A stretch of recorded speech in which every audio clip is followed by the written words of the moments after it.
Okay, hello everyone. We are live on episode 82 of KUDEN podcast, KUDEN radio. I call it different things because, I don't know, some people have trigger words. Anyway, where are we? This is October 11th, 2021, for those of you who are keeping track, episode 82. And the focus on this episode is on not being accomplished to your own ass kicking. I posted a meme a couple of days ago alluding to this kind of thing, like, you know, when your goals are big enough, right, you'll stop telling yourself, there are a bunch of little words, right, but you stop bullshitting yourself, right? It's one thing to bullshit other people, but when you do it to yourself and you're buying your own crap, right, there's no hope, right? I mean, until that changes, shit will just keep being shit, right? Anyway, we'll talk about that more right after we formally start everything. So, the big question is this: how are self-defense and success-minded people like us, concerned citizens worried about protecting ourselves, our loved ones, and the things we care about from the monsters we know exist in the world? How do we train in a way that gives us the skills, knowledge, and understanding we need without becoming paranoid fighters or killers ourselves, and yet still allows us to be the hero protector the world needs us to be? That's the question, and this podcast will give you the answers. My name is Jeffrey Miller, and welcome to KUDEN Radio, real training for real people in a real world.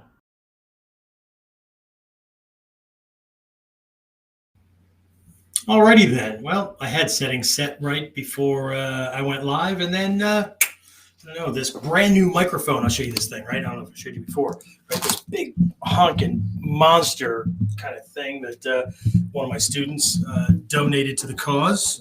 Thank you, Drew. I appreciate it. So that I could sound even more, I don't know,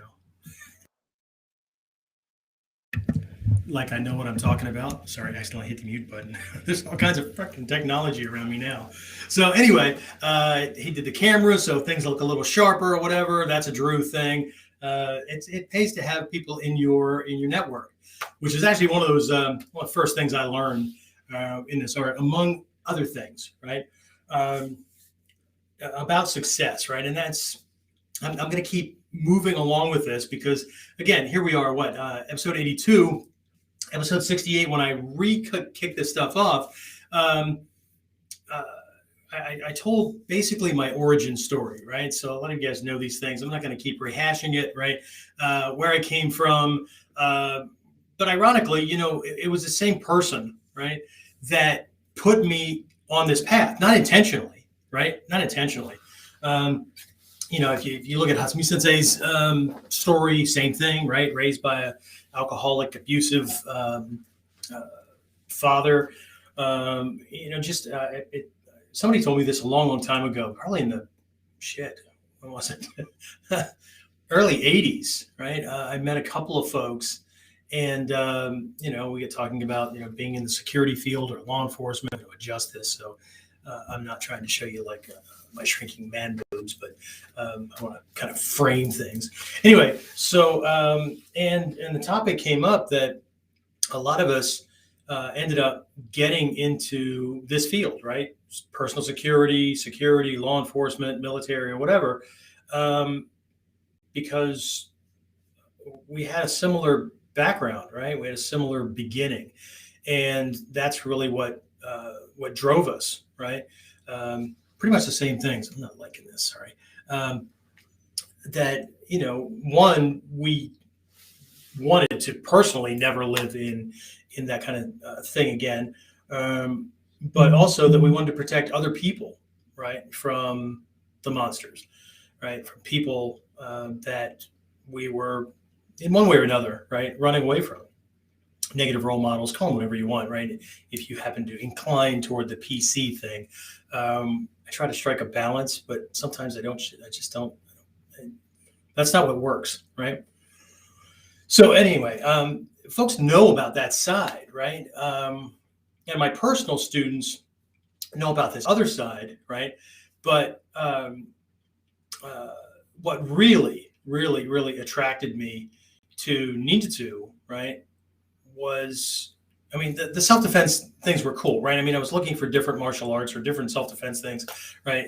Because I was a police officer and because of my past and all those kind of things. And I needed something that wasn't just effective, but also met the needs of today's world, right? It wasn't a museum relic, right? I'm not knocking anybody else's martial art or whatever, right? It's just the ones that I encountered, and I encountered a lot, right? Needed a lot of either personal intuitive insight from the practitioner to be able to sort through the lessons. We'll just say the lessons, right? To be able to apply things in today's world without going to jail themselves, right? Or without, running the risk of exposing themselves in the wrong way to somebody that personally didn't give a shit about the color of the belt that they had or the fact that they, practice karate, right, in pajamas or whatever, right? And I say karate because I don't know. I'm a purist. I'm not a purist in certain areas, but when it comes to like language, right? Karate to me is like K-Roddy. It's the first initial and last name of somebody in the old phone books or on a Google search. Anyway, but what really got me was the life mastery stuff, right?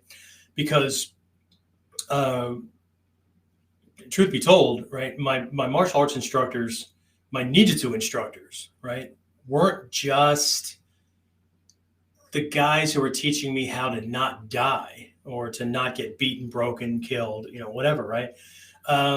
They became the fathers or the mentors, right, that I was sorely lacking, right? There's a big word for you, sorely.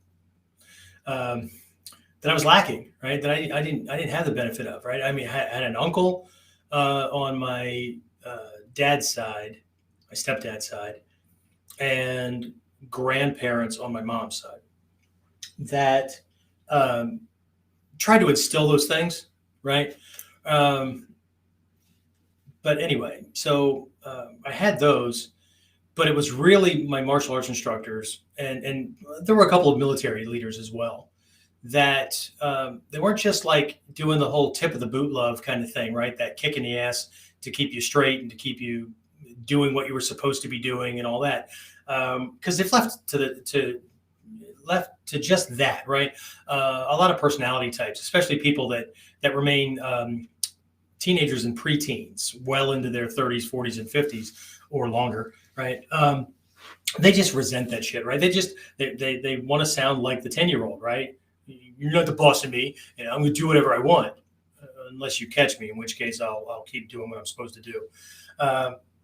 But they gave me life lessons, right? Which is why my academy, right? Warrior Concepts, Black Belt, and Life Mastery Academy, and why our program, right? Warrior Concepts, Life Mastery Program, right? Is designated as such, right? Our belt colors that we use come right off the mandala, right? They match the 5 elements, right, that a lot of people know about, right? But they're very different from the base elements that were kind of imported from Tibet, right, where earth, water, fire, wind, and void are red, orange, yellow, green, blue, just like the rainbow, right? But on the mandala, right, the colors are different because they reflect and they symbolize core life mastery things. It's not just this base elemental kind of thing, right? Slow moving waves, and then they get faster and faster and faster, right? Physics really does work. And it's cool that it's reflected in like the system that's been passed down to us long before people had electron microscopes and shit like that to be able to like, do these tests, right? Cool stuff to me. Maybe not be cool to you. It may just be putting you to sleep, in which case we'll talk to you after you wake up. Because I'm not changing the shit I do. Anyway, but it was this life mastery stuff, right? And the tip of the boot love kind of stuff was a constant reminder, right? That you're over 18, you're over 21, whatever the hell the legal age is, wherever you are, you need to stop blaming other people because now it's you in the driver's seat, right? How's your freaking program working, right? And that's going to be a big crux of what I want to talk about today, right? Because we really are, right, in today, right? We are the culmination, right? We're the collection of the collective mass, right, of everything that we've gone through, that we've been taught, that we've come to believe, right? Experiences that we've had, all kinds of things, right? So, but I want to talk about that, right? Because if we're really looking at success and getting things done, right, and having a different outcome, right? And I know all the cliches, right? Change your mind, you change your life, and all that, but there's a lot. Holy shit, we have no idea how much baggage and how much stuff is getting in the way. Even stuff that sounded good, even stuff that sounded,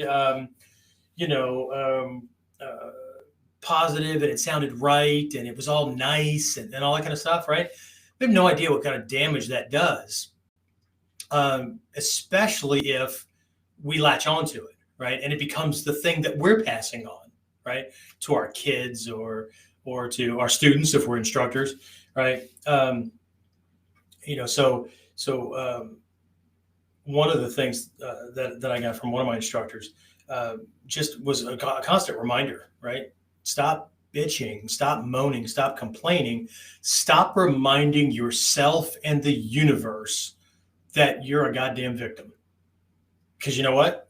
Whatever you believe is true, right? Even if for nobody else than you, right? So all these other things can be right and true and all that, and the philosophy that we're studying and all that kind of stuff, and the things that we parrot back, right? Can all be great, and they can point in the right direction. But as long as we believe, consciously, subconsciously, or unconsciously, something that runs in contrast to that and has way more force and way more power over us than these other things, nothing's going to happen, right? Nothing's going to happen.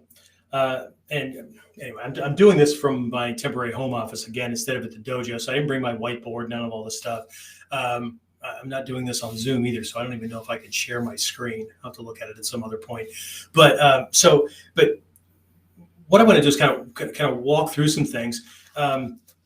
But before I do this have you do this little exercise, right? That really is important, right? I want to tell you a story, right? I'm going to tell you a story about me, okay?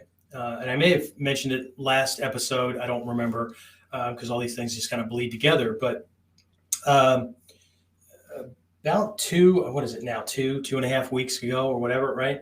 I had a little awakening moment, right?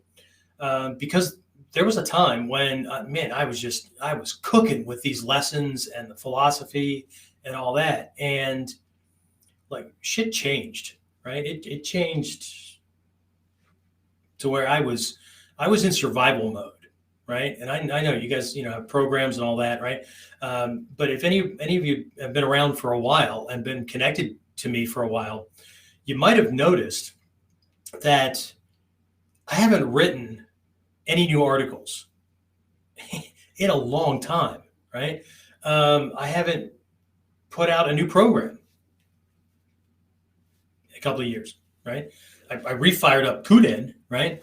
But I had to come to realize that, like, I let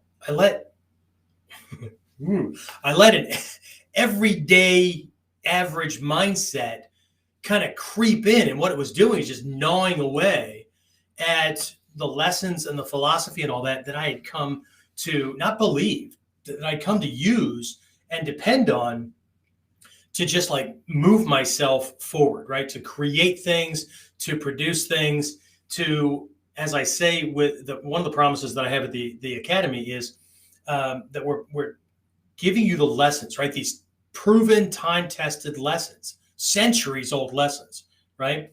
That literally have allowed warriors and sages in the past, right? And allow you, right, to create the life you've always dreamed of living, right?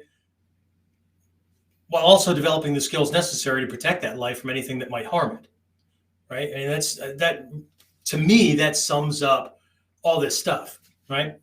And unfortunately, what I've seen over the last decade or maybe even more is everything getting reduced, right? I think I mentioned this in the last episode. everybody keeps calling this ninjutsu, right? And it is if you're doing ninjutsu, right? But if you're just doing ninpo taijutsu, right, one aspect of ninjutsu, I guess technically you are, but there's 8 areas minimum, right, that you're supposed to be doing to claim to be doing ninjutsu, right? Whether you're doing the traditional model or you're doing a modern equivalent, right? And then most people aren't even doing that, right? They're doing this thing that came out of, like, what was it, 1998, right? Out of the Princeton Taikai, where Hatsumi Sensei was talking about how people were just like hurting themselves or hurting other people. Basically, what he was saying was people were an embarrassment to the art and the Bujinkan and him and their teachers and whatever, because they misunderstood the stuff, right? They weren't doing enough studying. So what they were trying to do was a lame Hollywood version, right, of this art, right? They didn't understand it.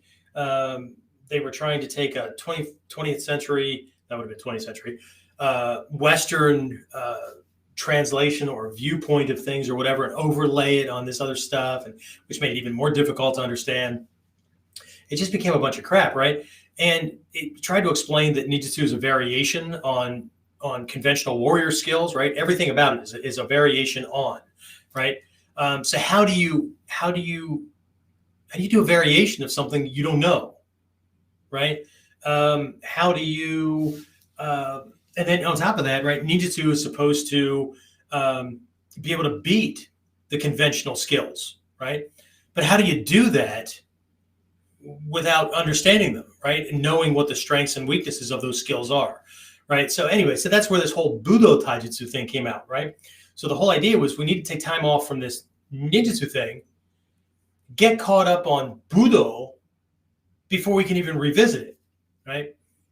Well, so I'm just going to say less than a day, but I think it took less than 10 minutes. You know, that old game telephone, right? You get passed around before people, you know, the next thing that I saw in articles or in people's little, what did we have back then?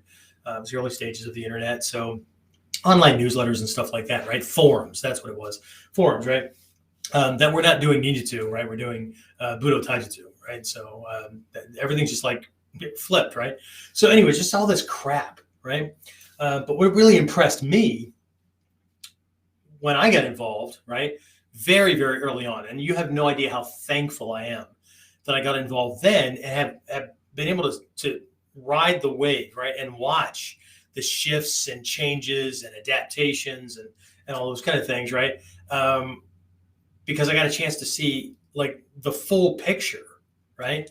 And then, you know, find myself in the inner circle for certain master teachers and all that to get kind of the inside scoop or whatever. Now, that wasn't like easy, right? And it wasn't like sucking up or whatever, right? Which losers always blame something else, right? It was freaking hard work, right? It was constantly testing and all those kind of things and asking the hard questions and being able to take certain types of criticism, right? And be able to work with that and all that, right? That's how you end up, you know, impressing a teacher, right? Not bringing an apple to class, right? Suck it up and say, I gave you an apple, right? I mean, it is a good psychological trick, right? It's called influence. It's called the law of reciprocity, right? You want something from somebody, so you give them something of equal or greater value so that they have a harder time saying no to you because of the social wiring that we have, right? So screwy stuff. Hold on one second. My phone shifted here, and I just want to make sure that somebody didn't post a comment on one of the other sites. I don't see anything. I see Shane on. Hey, Shane. Shane's one of my long distance guys, all the way from California, right? So anyway, so back to this thing again, right? What impressed me was the number of professionals that were in the group, like under my first couple of teachers, right? Like brain surgeons and lawyers and accountants and business people and you know, folks like that, right? just very high-end people. Not that we didn't have like, the blue collar worker, not that we didn't have, self-employed people or janitors or whatever. I'm just talking about like percentage wise, right? In all the other martial arts groups that I had ever been a part of, I didn't notice that. Maybe I was just young and dumb and didn't pay attention, but I didn't see it, right? And here, this was like in my face, right? And I think I shared these stories, a couple of these stories. I'm not going to go into them, right? But that became ever more self-evident every time I would go to a seminar that was outside of this ginormous circle or group or association or whatever that I was a member of. The amount of whining and pissing and moaning and complaining and things like that, right, during break time or whatever, right? What I was used to was not only things starting on time, damn it, right? Because that's a show of discipline, right? But people like coming up, there were hugs and there was hey, what have you been doing, right? Let's catch up. Hey, hey, I saw you were doing this thing and I saw you wrote this article or I saw you, whatever, right? Just like sharing successes and the family's great. And, we had this little thing go on or whatever. And man, that sucked. But you know what? I was able to X, Y, Z and we're in a better position and stuff like that. Right. It's very, very different. Right. I was not used to like, I don't know, some people call it, I was being real. Right. Well, reality comes in three different varieties, right? There's what is, right? Regardless of perspective, right? There's just what is, right? There's conventional reality, right? Based on, your culture and social structure and language and family upbringing and all that kind of stuff, right? And then there's your personal reality, right? Which is hopefully balanced between ultimate and conventional, but usually it's just habitual belief, right? Like, I really want, but I suck. But I have to do whatever my boss says. I have to do whatever my spouse says. Right. In other words, I don't have any personal power to make any difference. So I want to be this thing, right? I want to be this ninja, right? This person that is descended from these people that got away from the bullshit, but got way away, right? Into the mountains, became like not only uber survivors, but developed these skills that people were willing to pay for. They had such a high value, right? And got so much personal and group power and things like that, right? I want to be that. But could you help me out? Help a brother out. Could you spare some loose change? Next time you feel like asking somebody for some loose change, ask them for $100 bill instead. Doesn't take any extra effort, right? And if they say no, right, but I'll still help you out, I bet they'll give you more than a quarter. Just a thought. Anyway, so but back to this thing, right? I spent a good week or so kicking myself in the ass, right? And I'm getting through it more and more, right? But I've been telling my inner circle students this thing, right? This little battle I've been having, right? Because like half my brain is doing the ass kicking, right? And constantly running the lessons over and over again. So my teachers aren't around. Some of them aren't around, right? But I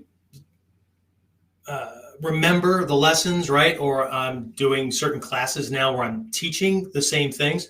So I can hear them again, right?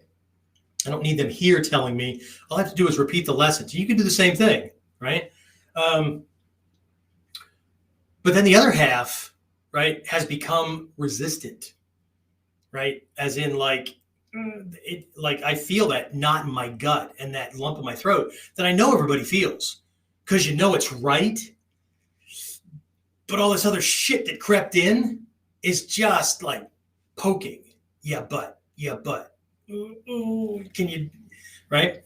And so like I need to do the mantra even more. I need to do I need to do things like more. I mean, like 10 times more, right? And I have, like, you have no idea the number of 3 and 4 a.m. nights I've pulled, right? Still getting up at 7:30, 8 o'clock in the morning, okay? But it's necessary, right? I needed to kick things back into gear. And one of the things, and I think I mentioned this in the last one, again, you'll have to forgive me because this stuff just kind of just blends, right? It just literally, if I'm not doing a KUDEN, I'm doing a Tuesday group coaching call, or I'm doing a Friday morning group coaching call, or I'm covering stuff in my academy classes, right?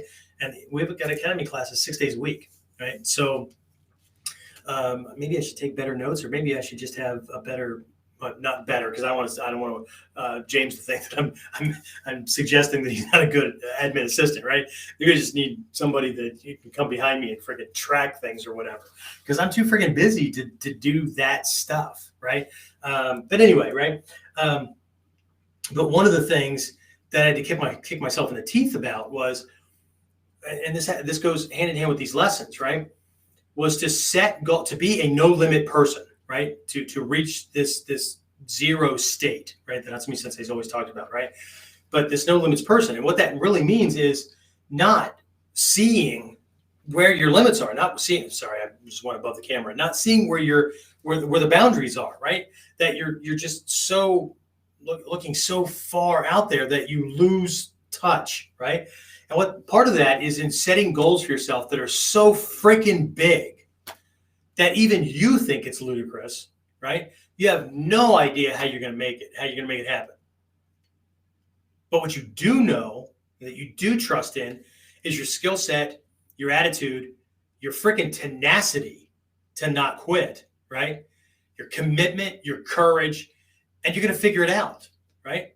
Now, with some of these goals, I may spend the rest of my life trying to figure it out and get it right? But I'll tell you one thing I'm not doing. I'm not dropping them because somebody else says be reasonable, or come on, man, that's just crazy, man. Why would you go that far? Why? Who needs that much? Or wouldn't it be great to be able to go anywhere you wanted, do anything you wanted, say anything you wanted? How about survive any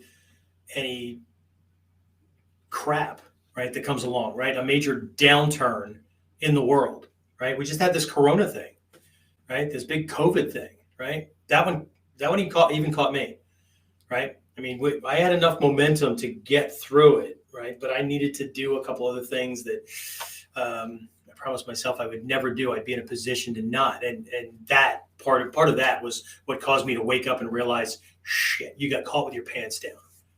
Okay, that wasn't a punch. It wasn't a chokehold from behind. It wasn't anything that a kata on the densho was going to handle. It was the stuff on the makimono, right? The stuff on the makimono, not makimono. I just sound like somebody from, I don't know, the South U.S. Don't know area. Anyway, sorry. So anyway, that's where all the philosophy stuff is, right? That's where all the lessons are. That's where all the life mastery stuff is, right? And so I've been kicking myself in the teeth, right? But there was a day, and I'm getting back there, but there was a day when, I mean, not only was I doing this, but my students, they didn't just learn it because I talked it, right? I wasn't just parroting some teacher's words, right? They could see, holy shit, wow, how do you make that happen? Well, first, I have to decide that I'm going to do it. 2, I have to commit to it. And 3, I have to know that come hell or high water, that's going to happen, right? Or I'm going to die trying, right? And I don't have time for people that are like naysayers and stuff, right? And that includes family, friends, and all that. I love them to death. accept them for who they are, right? But that doesn't slow things down. It did. I got to tell you, it did, right? I fell off the freaking wagon big time, right? If I'm going to fall off any wagon, right? Sobriety, sanity, all that kind of stuff, right? It's not the needed to wagon, not the personal empowerment stuff, not the stuff that has been just, it's centuries old, right? And it's worked again and again. Why the hell would I not trust that? But anyway, story I want to tell you is that based on these things, and if you've ever been in for one of our spring or fall camps, or for our yearly Daikomyosai in January, anything like that, one of the things that we do is this adaptation of the Goma fire. I'm going to use the word ceremony, ritual, whatever. Don't get all wigged out, right? It's literally an active meditation, right? It's a goal setting. I call it goal setting on steroids, right? Where you don't just like set a goal or a New Year's resolution or whatever, and then forget it 15 minutes later, or fall off the wagon as soon as the last word fell out of your mouth or whatever. You act out these things that you're going to be doing, including recognizing like the micro steps that are necessary to get from here to there. What distractions and problems could come at you, right, from the world, right? So you think about those, right, and you actively, there's something that you actually do to actively symbolize you getting rid of them, handling them, right, in whatever form or fashion, handling those things, right? And then same things from the inside, right? Laziness, procrastination, forgetfulness, sloth, all kinds of stuff, right? Oh, look at the next shiny thing, right? Those kind of things, right? Whatever routinely gets in your way, right? And we symbolically, handle that kind of stuff, right? So one of these years, right, we had one of these camps, and the story I'm going to tell is of my previous co-host, Eric White. Okay, so if you've been around since, I don't know, before episode 68, then you know who Eric is, and Eric's not going to be upset because I'm telling the story again, because this is one of those success things, right? And it perfectly paints the picture that I'm trying to convey here, right? Because I have gotten back to resetting goals, right, that are just freaking ginormous, right? And let me tell you, the side of my brain that's doing dude, come on, just pick a reasonable number, right? It's still rearing its evil head, right? As a matter of fact, today I was doing one, and I'm writing a book for C-suite executives who are actually truly concerned about workplace violence. So concerned that they're not just looking for a quick fix, Band-Aid program that everybody's going to forget tomorrow, right? They're graduate of Monday's class at 3 p.m. For 6 minutes between two shifts, but they'll forget tomorrow or no later than next week, right? It's just bullshit stuff, right? Makes the HR people feel good because they can like check off we did that training. That wasn't training. That was somebody watching a Looney Tunes cartoon for like 6 minutes, right? Or watching the USA Network and the commercials in between the scenes, right? So anyway,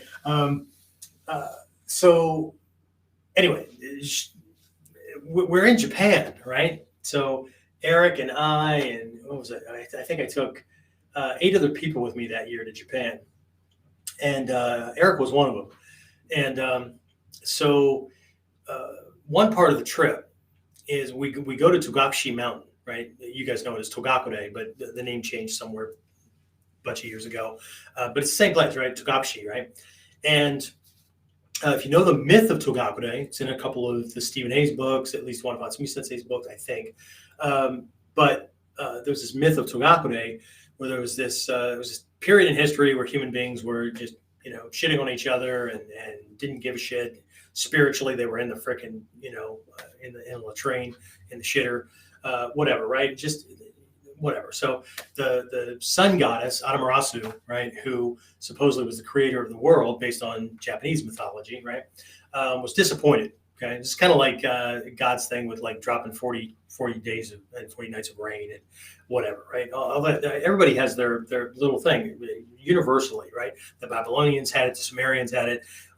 There's this cleansing kind of thing, right? Or this smack the human beings in the ass, teach them a lesson kind of story, right?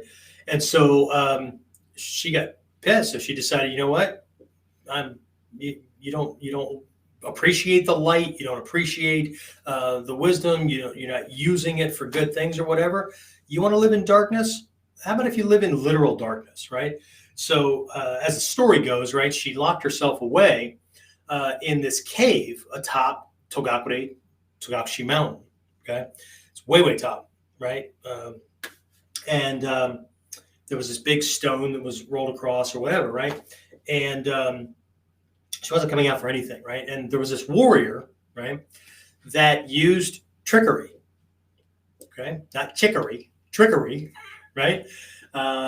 Mythologically, based on the legend, right, one of the first uses or the first use of needed to, right, for psychological warfare, that kind of thing, right, to get her to come out, right, because the stone was too big for humans to move, whatever, right? So got her to come out and bring the light back out into the world, right? And actually, on top of Togakure, there's actually 5 shrines, but we do the 3 key shrines, right? So I take students, we either take a bus, or usually what we do because of time constraints is we get a boatload of stuff done in 2 weeks, right? Lots of training, lots of historical trips, learning all kinds of stuff, not just like going to class and how many times can we do Ichimonji? How many times can we do so? And I'm not knocking that stuff, but there's more to the art, right? And especially if you're really looking at the life mastery stuff, right? So I should probably, now that I'm remembering it, I should probably bring up the chat thing here to see who else is on. So anyway, so we were, let's see, I think, yeah, we were between, if we count them, low shrine, mid shrine, high, the higher shrine, right?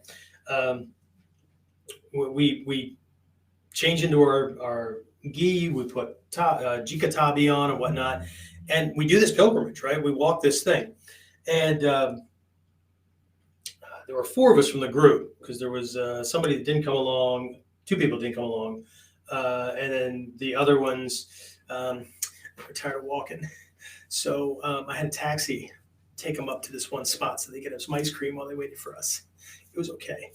The only one I'm not whining about is my 9-year-old daughter who didn't, I mean, she cried because her legs were hurting badly, but I actually didn't want her to do that whole thing. The walk from the gateway to the shrine on the last trek, like, destroyed her little legs. I mean, that was enough. And I knew this would be a bit much, right? This is not a dad, like, just, okay, sweetie, you don't have to do that kind of thing. She begged to do it, right? But I had her go and sit with the other ones. Drove her nuts. This 9-year-old was driven nuts by 2 adults and a teenager, right? Because now they went from not wanting to have to do this long walking because they've been walking this whole freaking trip and all this physical stuff and what the hell's all this, right? They went from that to bitching and moaning because it took us so long for us to walk the trails to get to where they were, right? So anyway, like I said, people are going to find something to bitch and moan about, right? I just wish they'd bitch and moan about how often they get in their own way, right? So, but anyway, we were between the second shrine and the third, the top shrine, right? And there's actually a section of roadway, right? And we're walking on this, and Eric, he's talking to the other guys. I'm just leading my way or whatever, and he calls to me to see if I'd come back because he has something he wants to tell me. And the first thing that he told me was he was engaged and he would like me to be a part of the wedding party. Right? Okay, cool. Right? That was a cool thing, right? And then he said, I can't thank you enough for me being here, right? And I didn't do it. I told you how much it was going to cost, when we were going. You decided to jump on or whatever. He said, I know. But when I signed up, actually, the signing up was kind of the commitment kind of thing, because that's when you kind of opened everything up to signing up, right? But this actually started at this GOMA active meditation, this goal setting meditation that we did at this prior camp, right? And this is what I wrote on my Gomaki, on my Goma stick, right? This was the goal, to get to Japan. And I had no idea. I had no idea how it was going to happen. I didn't have the money. Not only did I not have the time, but I just started a new job. And how the hell was I going to get 2 weeks off work from a new employer and in 9 months, right? How's I going to do that, right? I had no clue, right? But I trusted in the process, and I did this thing, right? And what ended, and we talked a lot afterwards, right? And so I'm getting more filled in besides just this little walking path kind of thing. But what it really came down to was he had no clue, right? But he did know that if he didn't set the goal and he didn't start working on it, nothing was going to happen, right? I mean, what if you set the goal and it doesn't manifest? I move the deadline and I keep freaking working on it. Now, I don't do what other people do where they don't work on it and then they just keep moving the goalpost.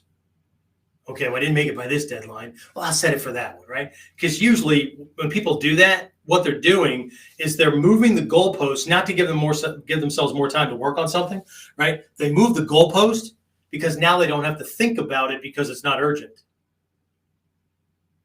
Think about that. How many things have you put off to tomorrow because it's not urgent today? As long as we have money and we can buy some food, we're not starving to death, there's no imperative reason to go get money.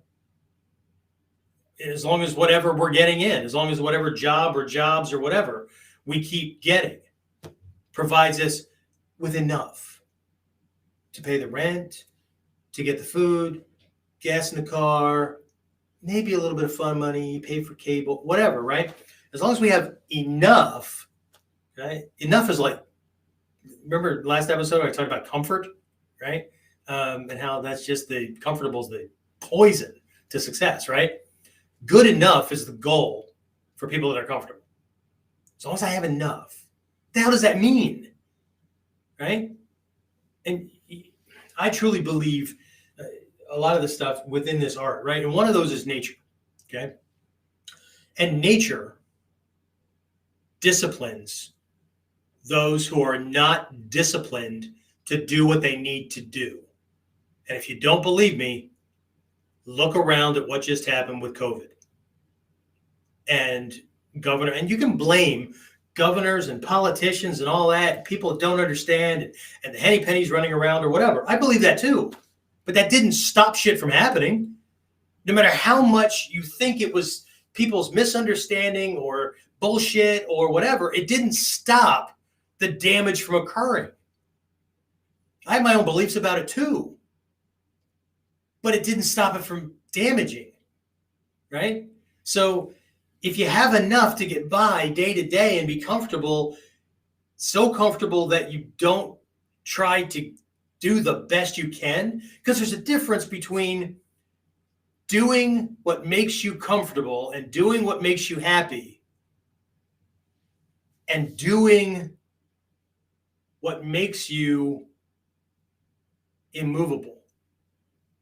Somebody can't knock you off your freaking track, off your stool, off your whatever. I have a friend that was in the financial world. He now does something else. In 2008, when the whole friggin' housing market dropped, right, he lost his business, right, and he was doing really, really, really well, right, but everything just fell apart, right. He didn't have anything else to fall back on. He had nothing else that he was doing, right, and it just he's recovered, but it was not easy. Right? There's this freaking furnace again. Sorry. Anyway, so I truly do believe that nature disciplines. Call it punishment, call it smacks in the ass, whatever. People that will not live to their potential. Because there's a difference between, let's just use an analogy of a job, right? There's a difference between going to work and doing the job that the boss gave you and going in and working to your potential. Okay. Here's what I mean by doing the job that the boss gave you. Okay. Lots of places have something called quotas.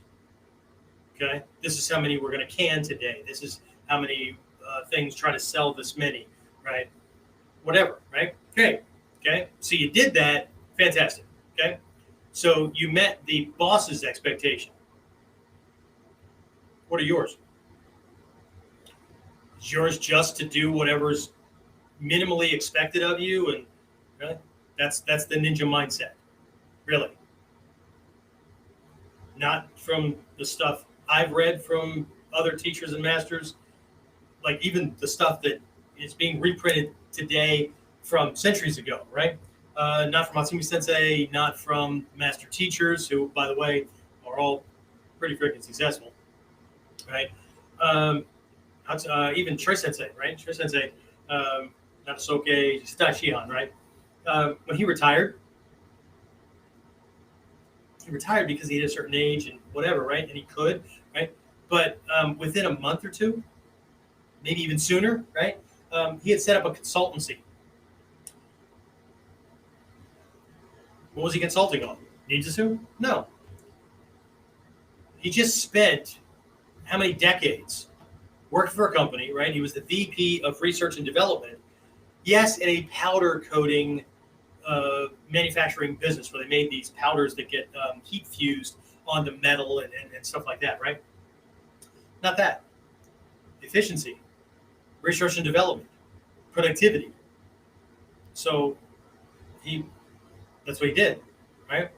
Because he wasn't done, right? What's my potential? So I retire, and so I'm supposed to what? Live off of 60% of the highest check I made for my entire life? Oof. The hell was that? Right? So if I was living paycheck to paycheck my entire life, what am I going to do with 60%? Bitch and moan even more, I guess. Anyway, so but Eric shared this story with me, right? And it was like this perfect thing, right? That he had proven the lessons to himself. Had no idea. And here's the cool thing, right? And I found out later, right? That he set the goal and he started working on things, right? Now, of course, he didn't go to this brand new boss just yet or whatever, because it's too soon. That was, I don't know about that one yet. Let's just see what starts being, produced, right? So he starts like squirreling some money away that he could do, right? He was actually in sales, so and even though he had a draw, he was making a commission. So I need to get more yeses, right? So I need to stop going around to the same people, getting maybes, yeses, whatever, right? What else can I do? Where else, what else, right? So started getting that stuff, right? Now, the cool thing is that when you start doing that stuff, you increase your value to the organization you work for. You don't have to be like me and be, self-employed. You don't have to be that, right? But if you want more, right, make yourself more valuable, right? You start tossing in ideas. Whether they take them or not doesn't matter, right? You show up early, right? Leave a couple minutes late. You get whatever task done, right, as quickly and as correctly as possible, not just minimally, right? You make yourself more valuable, right? Then when they start looking for somebody that's like trustworthy and dependable, they start grabbing you, right? And then at that point, you can start going. I think I told people a story not too long ago where this was like decades ago, right? When I got out of the military, I was working for this cannery, right? And like I remember one time this pump below this 1,000-gallon vat, right? I mean, I usually worked up in what's known as the brine room, right, where you make the salt water that goes into the cans of vegetables and all that, or whatever. But certain parts of the year during tomato season, right, we were making tomato ketchup and chili sauce and just the stuff that big cans that go out to the guys that have the food trucks at the fairs and to restaurants and all that kind of stuff, right? So normally I was up there, but this was not normal season, right? It was toward the end of the season, and they were letting all of us seasonal people go. Okay.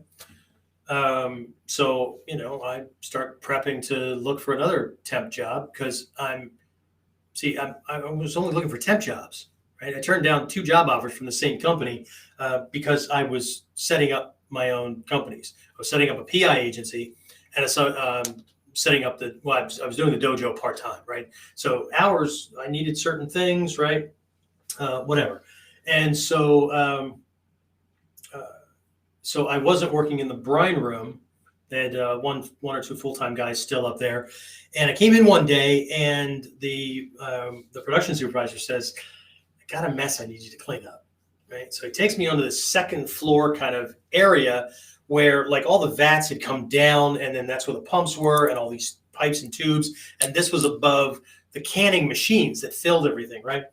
And there was just this tomato puree all over the floor. It was this ginormous mess. It's huge. It was probably 2-3 inches thick, 4 in some places, right? That was just because a bearing had gone out in the motor, right? And this was what was left over when maintenance went in to yank the pump motor, right? The mechanism, right? And this tank was filled, right? The pump itself is the shutoff. Okay. Otherwise, it flows straight down to cans and all that. But what they did was they ran out cans. They got this thing down as low as possible, right? And then they yanked this. They had to let everything cool down, right? Because the stuff in there was like scalding hot, right? They let it cool down, pulled this thing out. They popped the tubing, right? And this shit just went everywhere, right? So this is what I came into, right? This whole second floor section, right, was just nothing but a mess. And he goes, "That's your task today. I need you to clean that up, right?" So once it's all put away and everything, right, I need it all mopped down, and then we need to hit it with lye, just like when we're cleaning the lines in between product, right? We need to lye everything down, sanitize it, the whole deal, right? So that's your day, right? That was at 7:15 in the morning. Okay. At 11:30, I knocked on the door to his office and I said, "What do you want me to do now? I'm done." And he said, "Bullshit, you're done, right?" I said, "Take a look," right? So I went up, I took a look at everything, and the floor it was the white from the lye. Everything was done, right? I cleaned up the pipes, hosed everything down. It was like ready for the machine to go back in and all that. And he just looked at me and he goes, "That was a whole day's work." And I laughed and I said, "No, it was a couple hours work, but it was not a whole day's work," right? He said, "You could have milked it out. Don't you want 8 hours worth of pay?" And I said, "That'd be nice. So if you got something else for me to do, that'd be great. But if you don't, I have a business that I need to work on. So, but 8 hours." And I said, "No, I'm not stealing from the company. I'm not dragging my ass milking something out, because in the security world, that's called theft of time. That's not me, right? So if you're done with me, and he gave me 1 or 2 other small projects, but by like 1:30, 2 o'clock, right? Maybe, shortly after lunch, right?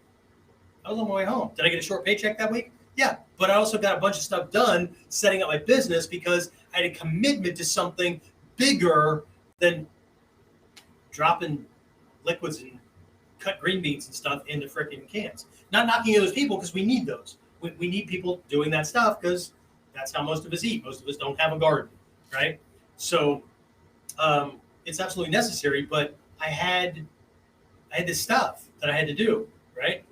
But that also led to like another job offer. It led to, me being able to take off mid-season to go to seminars, because the rule was, if you take off during this mandatory work time, don't come back.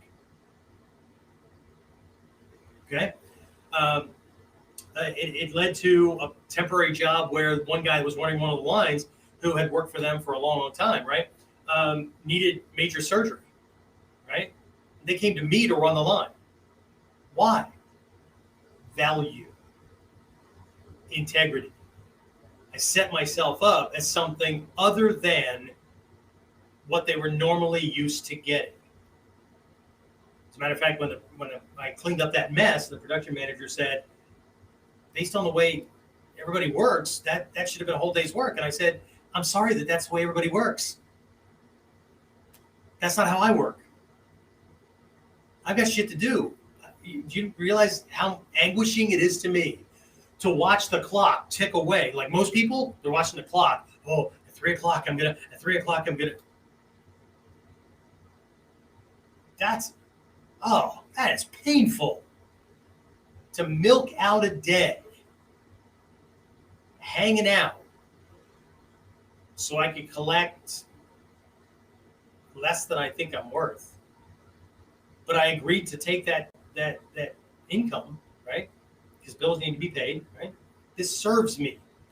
This serves me while I'm here. This serves me. This is a piece of the puzzle of these two things that I'm putting in place. This is a different mindset, right? You cannot get to the level of success that Hatsumi Sensei has been teaching about, that all these other success mentors are talking about, and living, right? You can't get to the level of success that ninja have by doing the same shit the way everybody else is doing it. It doesn't work. It doesn't work, right?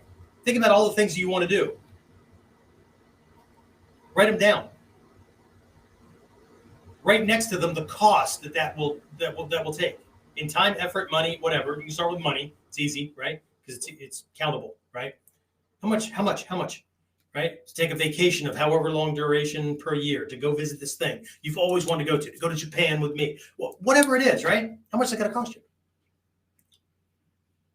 Now you have a goal. But you can't get there by doing the same thing the same way everybody else is doing. And if you don't know how to move forward, then you ask somebody who has. Stop talking to people who bought the same bullshit and are going to convince you that you can't. But Sensei, money isn't everything. I know. Money can't buy you happiness. I know. It can buy me a bunch of the stuff, the experiences and stuff that I need to have to increase my level of happiness. Oh, and by the way, right, other than monks that have gone off to some monastery and separated themselves from the world, right? What person that's ever used that phrase, money won't make you happy, right? Who also didn't have money, was happier without it. Was like, woohoo! Don't have to worry about that money stuff. Woohoo! Right? It's all good. Right? Or time, or resources, or whatever it is, right? Okay? That's just, we got to be careful the shit we buy into, right? Money won't buy me love. You're absolutely right. It will not buy me love. Okay? But it will buy me things like the experiences, the time with my teachers, right? An education, right? To be smarter, more valuable, or whatever, so that I'm valuable to somebody higher than anybody's better than nobody at all. My Mikyo teacher once told me the one thing worse than being alone is being with somebody who makes you wish you were. Okay? So I find it both challenging and rewarding to be around people who are smarter than me, who are more motivated than me, who, yes, they will help pull me up, usually from behind with a boot, right? And sometimes they toss out little lessons or whatever. That's a help me up kind of thing, right? But not unless I'm pulling my own weight, at least in the process. Okay. What's that old saying? Yeah, it's very difficult to say. It's impossible to soar with eagles if you're hanging out with turkeys. Okay. But we have to be careful, right? Because we were shoveled a whole bunch of bullshit by people who themselves were not successful. were not, they may have been happy at times, right? But were they happy because they accepted their lot? Or were they happy because they created the life they actually wanted to be living? There's a difference. There's a difference. For the ninja to have accepted their lot, they were in a counterculture, right? And they had property, all kinds of stuff, but they had to do it way out away from everybody else. Okay? They didn't just accept their lot like everybody else. Well, the rules are, and I wasn't born into that family, so I don't have that kind of luck and that kind of, really? Okay, so let's get back to that exercise. Okay, I keep doing something called open loops. Okay, my communication. Okay, an open loop is starting a story and then stopping, telling people you come back to it, talk about something else, come back to it, that kind of thing, right? You should try it sometime. It actually increases your value as a communicator and a storyteller. Anyway, so when we look at mindset, especially for success, right? You have 3 tools. And I don't care if I don't care what tools you think of. I got a hammer, I got a screwdriver, and I got a pair of pliers.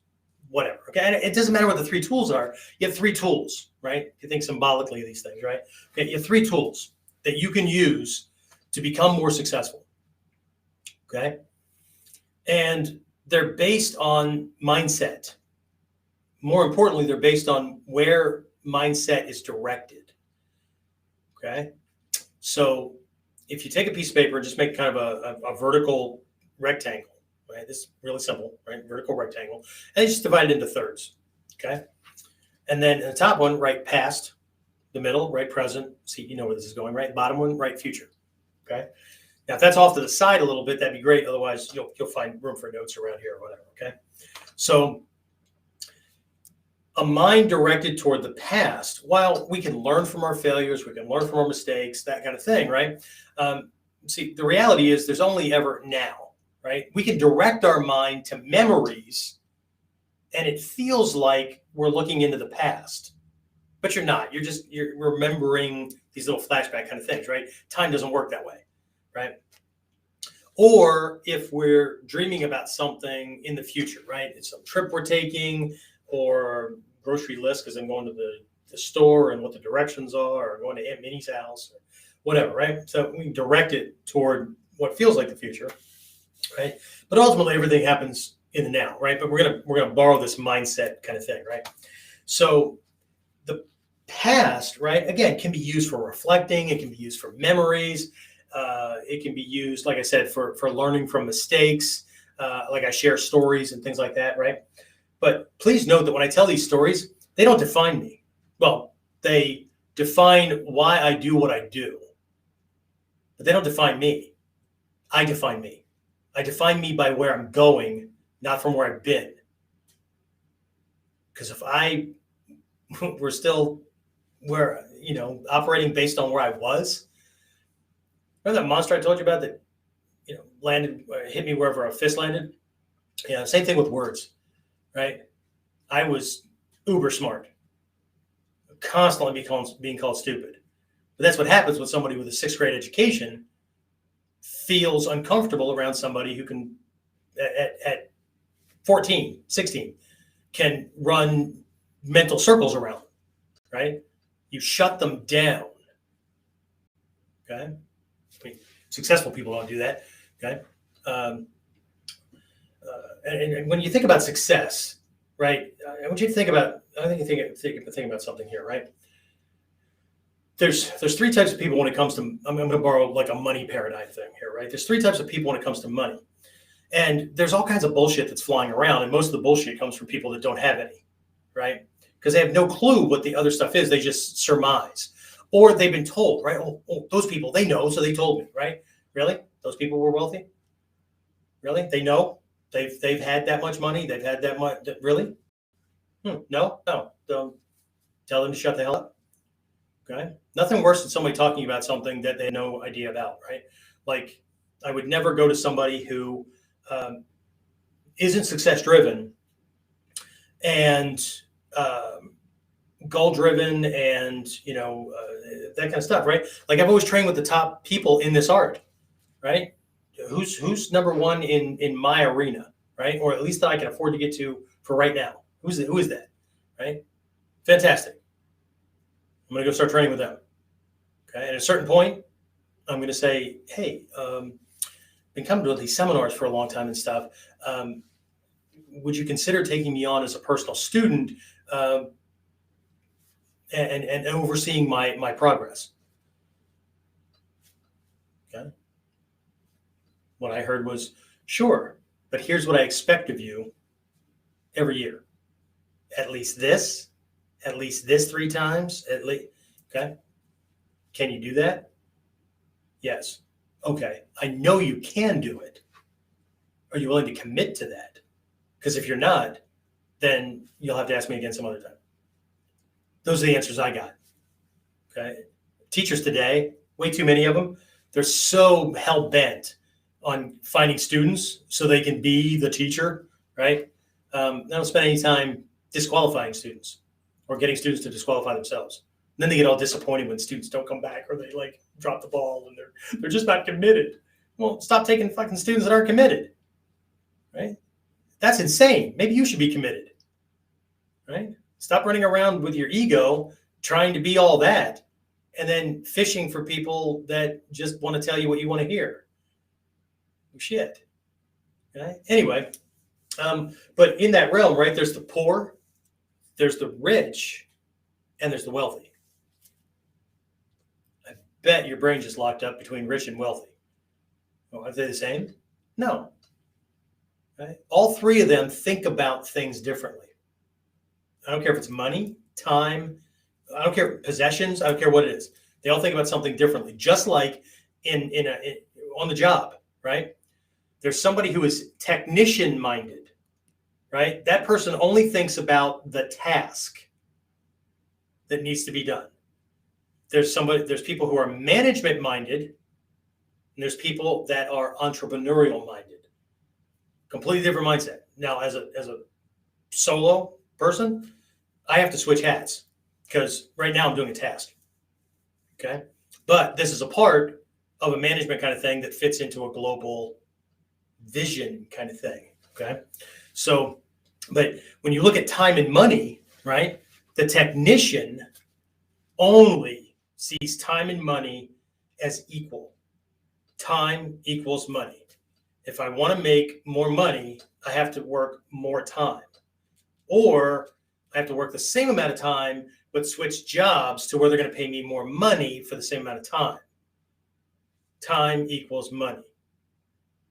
To management-minded people, time and money are efficiency and effectiveness.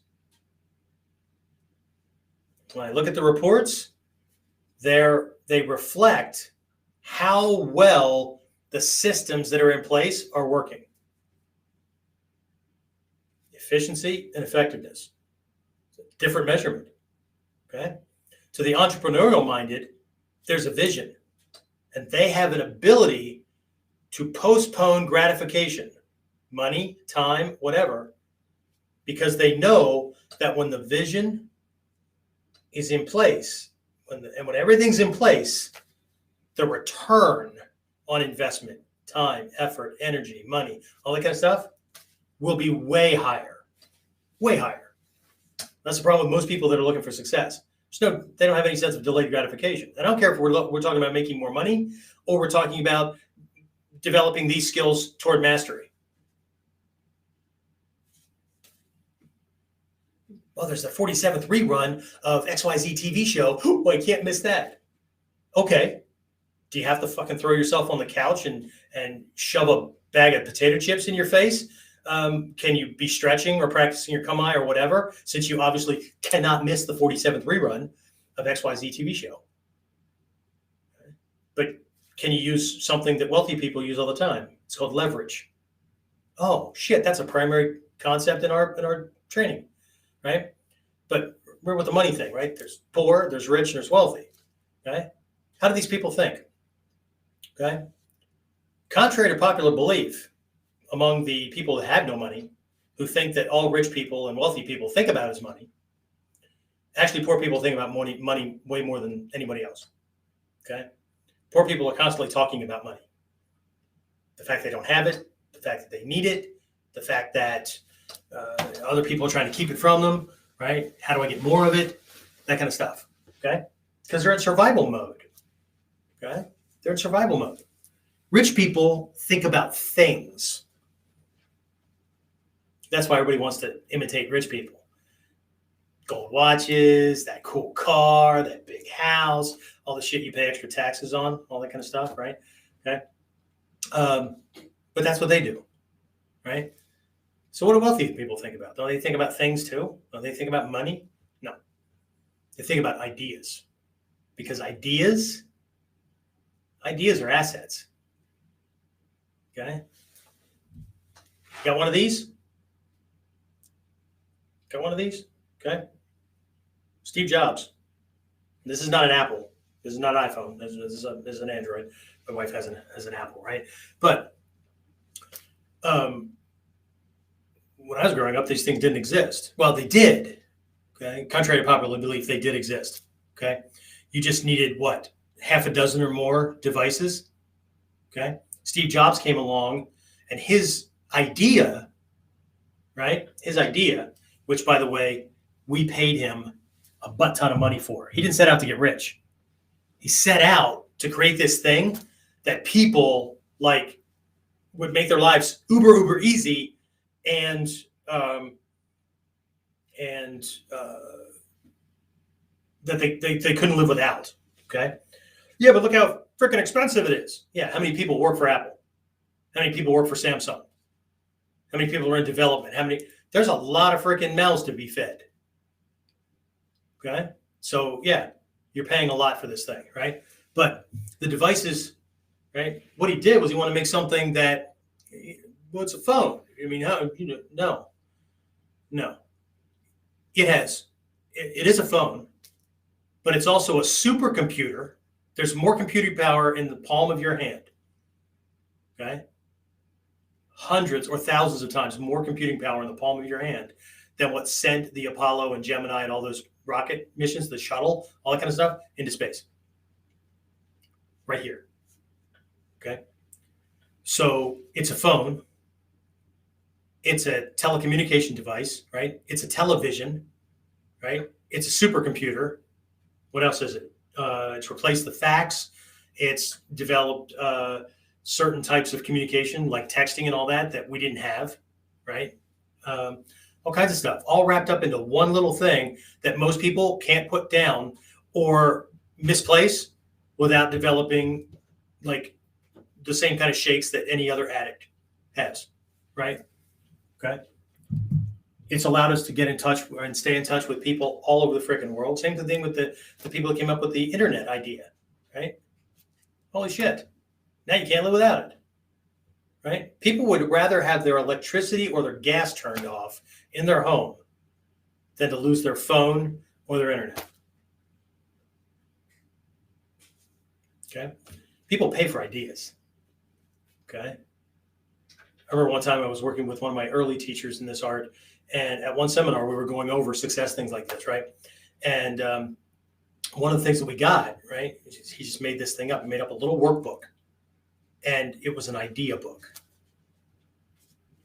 And it only had 52 spots in it, right? 52 lines. They were just blank. The whole thing was blank on the inside, but it was an idea book, right? And the whole thing was around the premise of start writing down your ideas. If you write down your ideas and you start working on them, some of them are going to be winners. Some are going to be losers. Some are going to go nowhere, right? But that's what I work on, right? How many programs are available to people to allow them to tailor their training that are not tied to? Okay. Just wrapped around this stuff that we're talking about right now, we've got the life purpose discovery process, right? We have Ninja Mind, right? We have the first 7 steps on the path of a Buddha. We have, what's it called? Ninja Motivation and Influence, right? That's about communicating in certain ways that get people to buy your ideas. Okay. So ideas, right? That you don't have to have a warehouse to store stuff in. You don't have to buy a bunch of stuff to try to resell it. Nothing like that, right? Talk about leveraging something that you can produce for free and leverage it in a way that people would pay for. Okay. Any school subjects you're good at? People like to come up with I don't have any ideas. Okay. Well, this goes back to that past thing, right? One of my teachers said, and this was like one of those gut puncher kind of things, because I had made a statement about who and what I am. And he said, tell me about change. Oh, well, I had learned about that. Okay, well, change is the only universal constant, right? All things are subject to change.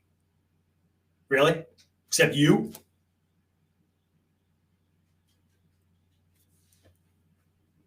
No, I can change. I've changed a lot. Then why are you saying that you are this thing? You can be anything that you want to be. You have that potential. Whether you recognize it or act on it is two completely different things. Right? So there's this past thing. The problem with hanging out in the past is that you hold on to anything anybody taught you, convinced you of. That's where your beliefs were developed and all that kind of stuff, right? And what you're doing is you're acting in the now, and you're pretending like the future is dictated by everything that's happened to me up to this point. Really? Well, it sucks. Now what? Okay, it's a trap. Okay, it's a trap. We're stuck. Okay, so what about the present? Right? Okay, the present is the place for power. This is the place for doing things. Right? But what is it that we're doing? Right? The trap of living in the present is that we keep doing the same shit all the time. We keep doing the same stuff the same way over and over and over and over again. Okay. You know that if you keep doing what you've always done, you'll keep getting what you've always gotten. So today is a carbon copy of yesterday, is a carbon copy of the day before, right? In Mikyo, on the wheel of life, right? The six personality, or the six realms of existence, right? This is the animal realm, right? The animal realm, right?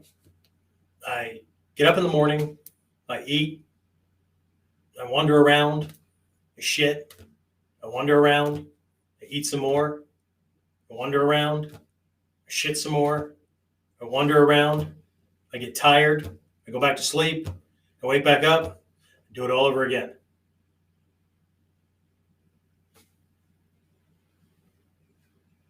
That sucks. Okay. The problem with living in the present is that we're actually operating from like fear of failure, all kinds of stuff, right? Scarcity, right? All those kind of things, right? There's not enough to go around, right? Share, right? Better eat all your food. You ever hear this? Better eat all your food. There's starving kids in Africa that would kill for that food. Okay. I appreciate that. Okay. But if I don't finish my food, we can't ship it to them because it'll be rotten by the time it gets there. Okay. Stop putting so much on my plate that I can't finish. Okay. Stop serving on big plates like this that we feel the need to overfill them. And start with a smaller amount. And then if you want more, get a smaller amount, that kind of thing, right? So perhaps the contradictions kind of got in the way. But either way, right? Living in the present is the place to be acting on your vision. What's your vision? I don't know. Most people just want to train and need to. The reason why a lot of people are stuck now and need to get back to training is because they've already accomplished their goal. First day you got it in the classroom. First day you met with your teacher. First day you did one of the kamae. First day you did a roll. First day you did something you called doing ninjutsu. Congratulations. Now what? What do you want to be able to accomplish with the skills you are learning?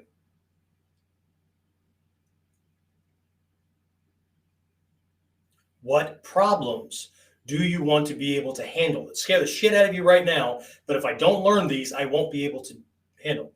What do I want to be able to do? What kind of benefits and successes, and who will I be able to help and all that, right? By learning this, right? And if I don't learn it, I can't help them. What kind of problems, what kind of issues scare me? And I have to learn, I have to get this.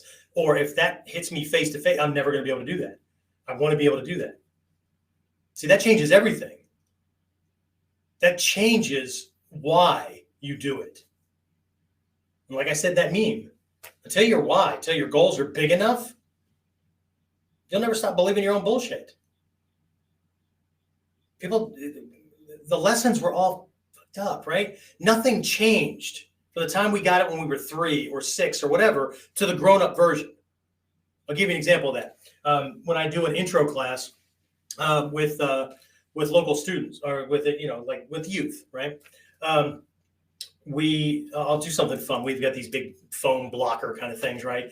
And I'll just be talking, and I'll kind of let my gaze drift like away, right? And I'll throw my hands open, and it'll bonk one of them on the head. Oh, I'm sorry, right? And then I'll start talking again, and woo, and I'll bonk them on the head, right? Oh, sorry. And then what I come at them with is, have you ever been out hanging out with your friends, and one of them is like just doing some goofy crap, right? They're just doing whatever, right?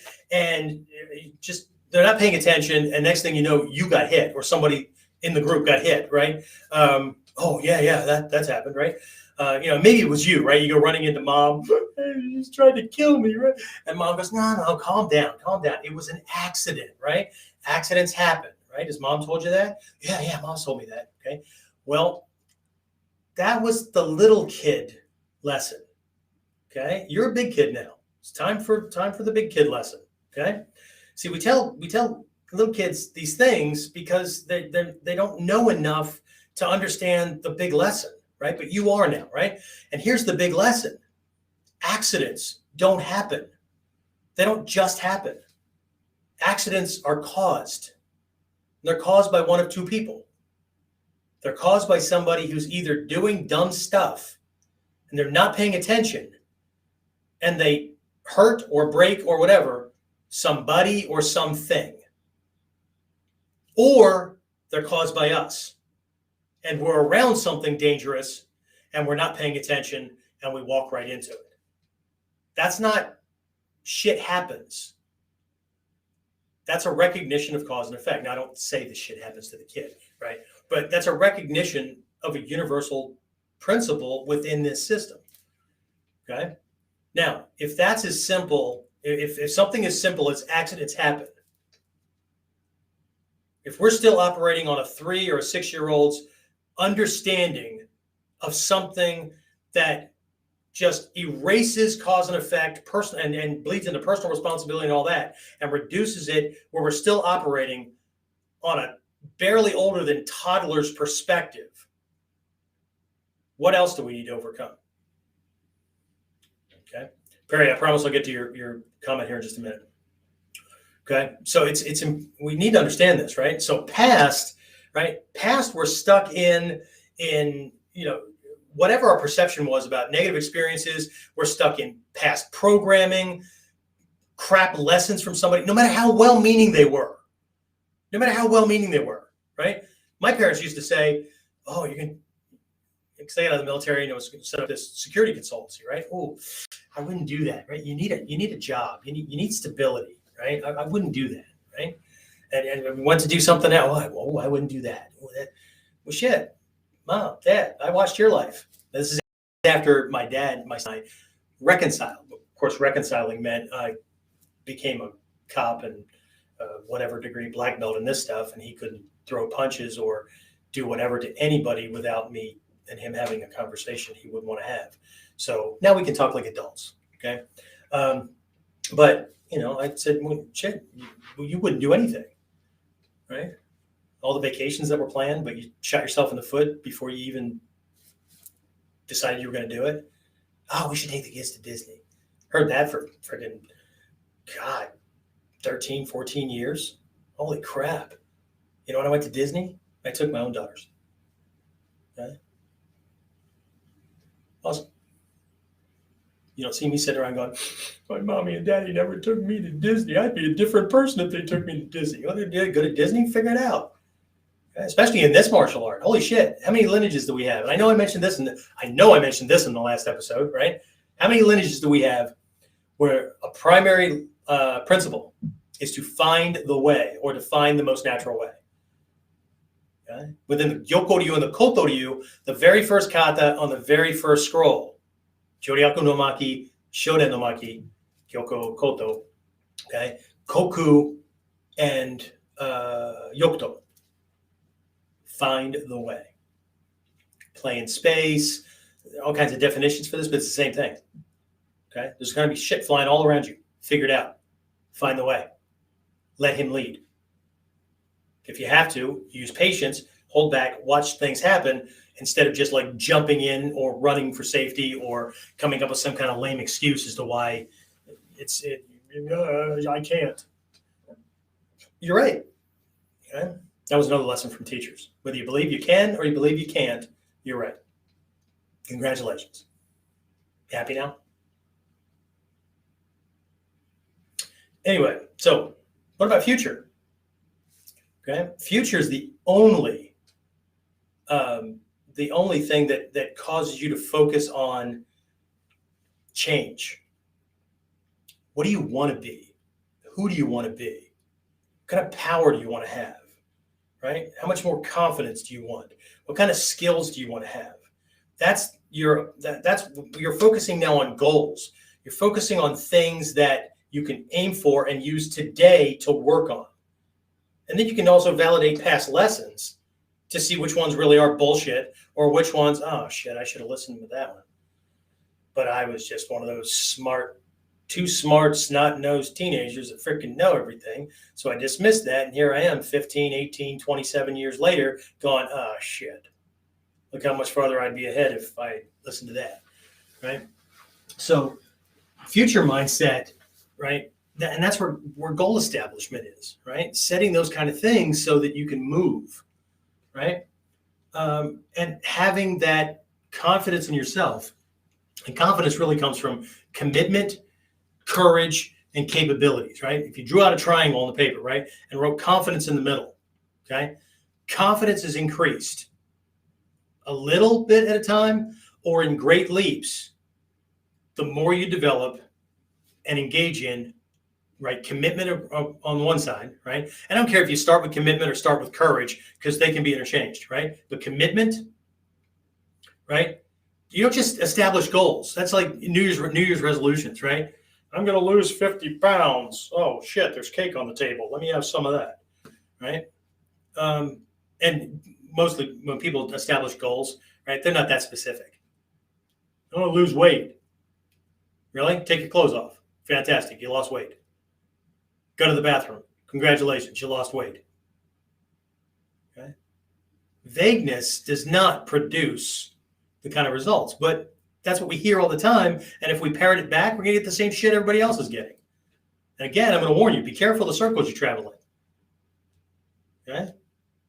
They're attracted to you because they're comfortable around you, right? And you're probably going to do the same thing that they're doing because either you don't want to rock the boat, you don't want to mess up the status quo, you don't want to lose friends, right? You don't want people to not like you, whatever it is, right? So how important is it really that you get these things that you say you want and that will make life easier and all that? You know, remember that thing, you can't buy happiness, and money doesn't buy this. No, but when bad things happen, you have resources to get through them faster. You aren't nearly as screwed up, right? As if you have not enough. And this goes for people that are wealthy too, right? That a lot of them, you think they're better off. A lot of them are freaking living paycheck to paycheck too. A lawsuit comes along or COVID comes along or whatever. Next thing you know, they're ass up. Okay? So it just, it is what it is, right? But think about this, right? So commitment, courage, capabilities, all of those, right? Commit to a goal, right? Be courageous enough to not just go for it, because going for it, most people have no freaking idea what kind of shit's going to come back at them. You start acting outside of the status quo of your family and friends, tell me that the name calling and stuff like that won't, oh, look who's Mr. Fancy Pants, right? Guess we're not good enough for you anymore, right? And as soon as you back off, they'll be happy because you're not reminding them that they're not working on their stuff or that they gave up. Right? This isn't about being like, this arrogant ass or whatever, right? But if you're a warrior, the beast has to come out sometimes and either kick you in the ass or kick somebody else in the ass, right? As we used to say when I was in the military, lead, follow, or get the hell out of the way. Shit has to be done. If you're a ninja or a warrior or whatever, think about these goals as a mission. If you don't complete the mission, you don't just lose the war, you don't just miss your mark, you die. And I don't care if you're dying physically or you're killing your dreams or you just end up being this resentful, just old man or woman just sitting around just, fuck. Who the hell wants that? Nobody. But that's where you end up if you just keep doing the same shit everybody else is, right? People want to be ninja. Really? Really? They're either just fantasizing about the movie shit, right? Or they want it, but they want the drive-up window version. Can I just give you some money or send you the right kind of email, schmoozing with you and whatnot, so you'll give me the lessons? Well, sure, fine. I'll give you the lessons. It's my job. It's any teacher's job. Our job starts and stops with teaching the lessons correctly. That's it.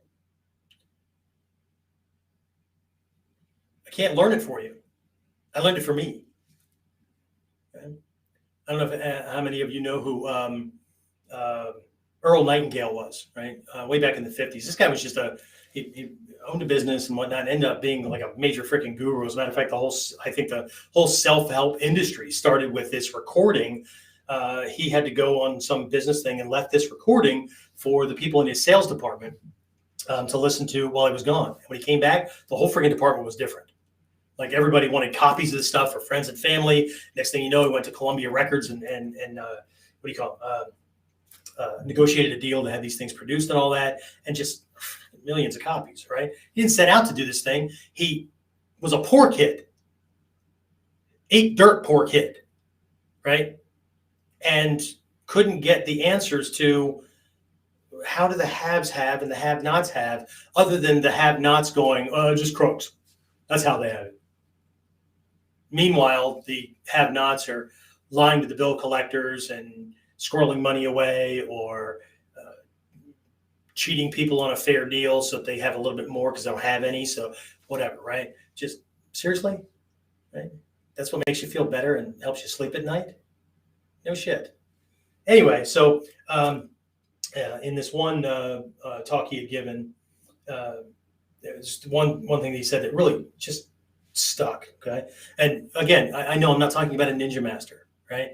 But highest levels in ninjutsu, just like the 10th level of progress in our Mikyo, opens up, and it's not the conventional, has this Mikyo tagline on it, or it's not branded, right? This is the Ragu school, or this is the the Hunt's tomato sauce school, whatever, right? Sorry, this is the Heinz 57 school. Anyway, so I make myself laugh. You don't have to laugh. It's okay. Up at this level, right? Everything becomes a lesson for success, right? The martial arts stuff, right? I see somebody do this technique in a different system, and I go, now that, okay. Now I'm not going to contort my body that way, or I don't see how that is going to work, like between two parked cars or whatever. But based on, the principles and concepts are sound, Just not going to move around like a drunken monkey, or I'm not going to, whatever, right? So, but I can pull that over and go, shit, Kyoko would do it this way, Koto would do it this way, Takagi Yoshin would do it this way, right? As a matter of fact, in the highest levels of your training, you should be able to take any kata and run it through the principles and concepts of any of the other 8 schools. That's another way to run the Kyonappo process to come up with more variations. But you can only do that if you've studied enough to understand the difference between the 8 schools, instead of just, oh, that kata belongs to that school. Oh, that kata belongs, and then parroting it back on forums so you can sound like you know what the hell you're talking about. Okay. You only impress the people that know less than you, so whatever. Or the other people that are looking to be impressed by a shiny guru. Anyway, so what he said was, a strong man cannot make a weak man strong. A weak man can work the process and become strong, and a strong man can work the process with modifications, because he can't make himself stronger by doing the same thing he's been doing, because at a certain point you hit a plateau. There's a plateau or a cap on doing the same things the same way all the time, right? So he has to kind of tweak things a little bit, but a strong man can become stronger by doing what's necessary to go from that point to the next point, right? But a strong man cannot just lay hands on a weak man and make them strong. What the hell does that have to do with anything I was just talking about? I, as the teacher, my job is to teach. The student's job is to learn the lessons and practice them. I can't do that work for you. Just like I can't motivate you. Really? You know how many emails I get? Sensei, I really need somebody to motivate me. Well, good luck with that. You know what'll motivate you? 2 thugs jumping out from behind a freaking 2018 Chevy in a parking lot, one with a pipe wrench and one with a freaking broken glass bottle or whatever. That'll motivate you. Right? Maybe not in the direction you want to be motivated. Maybe not in the way you want to be motivated, but that's motivating. So we have to be careful with this, right? And I'm only telling you this because my teachers made me face my own bullshit. And I'm still on a regular basis facing my own bullshit. And one of the things is just when your goals are big enough, like so big that you think it's ludicrous, and you have the commitment to make it happen no matter what, no matter how long it takes. And you have the courage to do what needs to be done, regardless of who likes it and who doesn't, because it has to be done. And you develop the capabilities, the ones you have now to a greater degree if necessary, or develop ones that you don't have that you didn't know you needed. Well, you have those, right? And then it just develops a sense of confidence that just,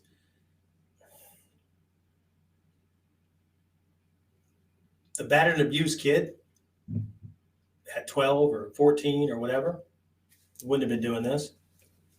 Oof. Because the baggage that came along with that was, don't call attention to yourself. I'm actually violating the ninjutsu stuff, right? Because I'm not invisible. Okay? I'm following a Takamatsu lesson. Somebody has to do it. And I'm willing for that someone to be me.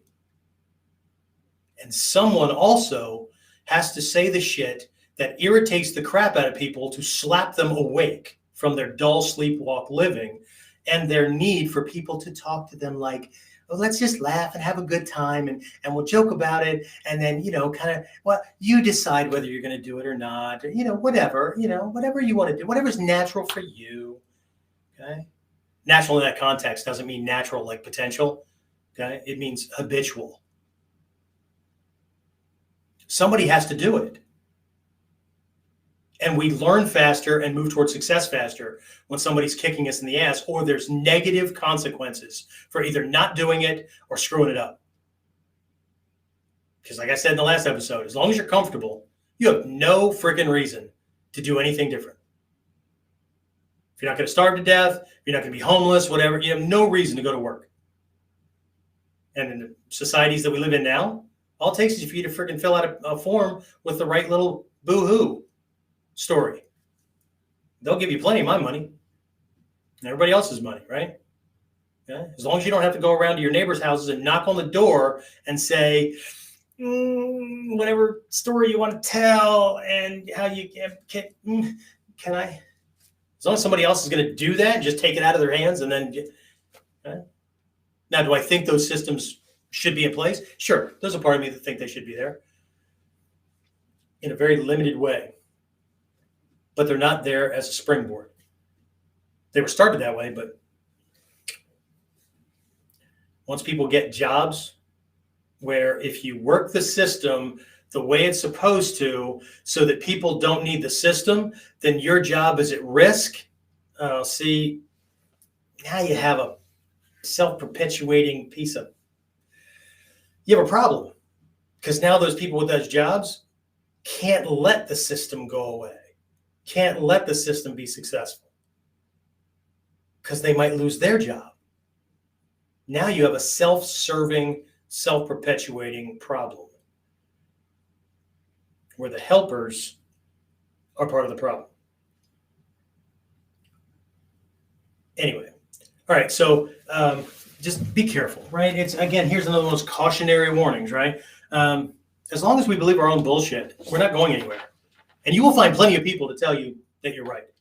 All you have to do is find other people that have the same bullshit stories and then hang out with them. Okay? Be cool if you could give names to your newly formed mutual admiration society.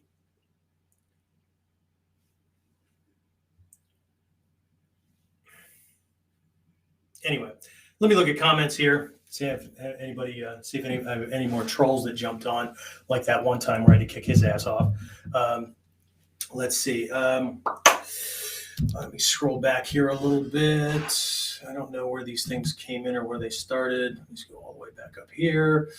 All right, I think I have it in the right order. Okay, so Pierce says, I had asked this before on your distance learning program. Can you do a lot without a partner, then come to your seminar and really try to get to some level of competence? Good question, Perry. That's an awesome question, because next Wednesday, almost have the enrollment pages done and all that. Next Wednesday, I am doing another of the Ninjutsu Mastery Kickstarter challenges. Right, I did one was it right in the middle of COVID, I think, or right when COVID first started. I think Richard, my guy Richard, and a couple other guys signed up as got involved. Full-time students out of that thing. It's really funny, and you'll see it, right? If you decide to jump on that, there's a Facebook page and whatever, right? There's all these extra resources. But I think the total tally at the end of the thing was like 51 to 49%, right? Where like 51% of the people were like flaming me, like, who's the old bald guy, right? Who's the old fat bald guy, right? Is he seriously convincing people that he can get them to mastery in ninjutsu in 5 days? Really? That's what the damn thing said? Really? Okay. And all they had to do was click on it and read. First paragraph, right? This is for people who have always wanted to do it, had a hard time getting started, or people who did it, fell off the wagon and are stuck and need to get restarted, right? So anyway, right, 49% of the people were like, "Woo, this is a freaking this is great," right? 51% of the people were letting their friends know, and so they could all mutually laugh at me, right? I spent $0 on Facebook ads to promote that challenge. I was already prepared to spend money to get the word out, right? Spent $0. Okay, because all the haters, and this is a sign that you're doing well and you're being successful. Okay, you don't really end up being more successful or successful to great leaps and bounds until you have people like talking about you, slamming you. Okay, that's your sign that you're actually doing something right. And this is not me twisting something. Okay, the Kardashians were just these celebrities that had a TV show until people started hating on them, and then they got all this extra press, and everybody else had to like tune in to see what was really going on. Their fan base went all because of the haters, right? The haters on Facebook caused the Facebook algorithm to think that everybody was uber interested, because the Facebook algorithm doesn't track likes, dislikes, flaming comments, great comments, or whatever. It just sees engagement, right? It's a dumb computer program. It's just engagement. So the haters, because the people that loved it, they had a comment or two here or there, right? But the haters, oh, they were freaking talking back and forth, all this kind of stuff, right?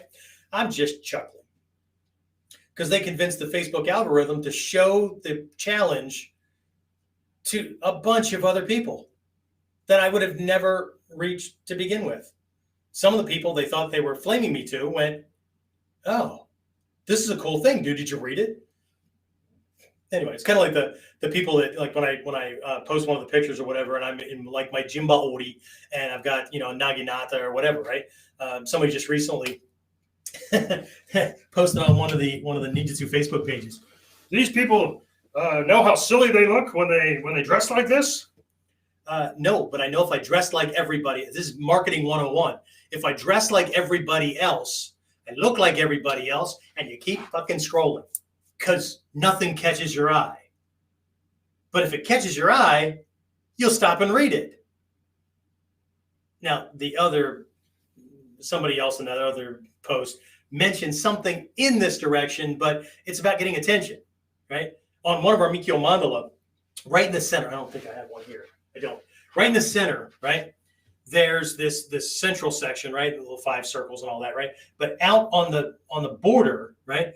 At the top center, bottom center, left and right, there are these symbols, right? They're actually old Indian elephant herding tools. Cool, right? Except that those 4 things together is marketing 101. Okay? But everybody wants to memorize the guru stuff, right? Okay? So there's a hook, right? There's this little hook, the metal hook, right? They all have little Vajra things sticking off of them because it represents truth and understanding, right? So there's this hook, right? And it was based on this idea that, like, because elephants were the beast of burden, right? So if an elephant got away from camp, everybody had to freaking go get this thing and bring it back. How do you bring a gazillion-ton beast back, right? Well, first of all, you train them from childhood. So when they're a little pup, and you tie them with a rope to a stake, and they can't get away from that, okay? Here's that. Remember that programming I talked about before? Okay? Find your rope and stake, okay? They try to get away from it. They can't get away. As a little pup, they can't get away. Well, then they come to understand that as soon as they go to move and they feel it, oh, well, there's no point in trying to get away because can't get away, right?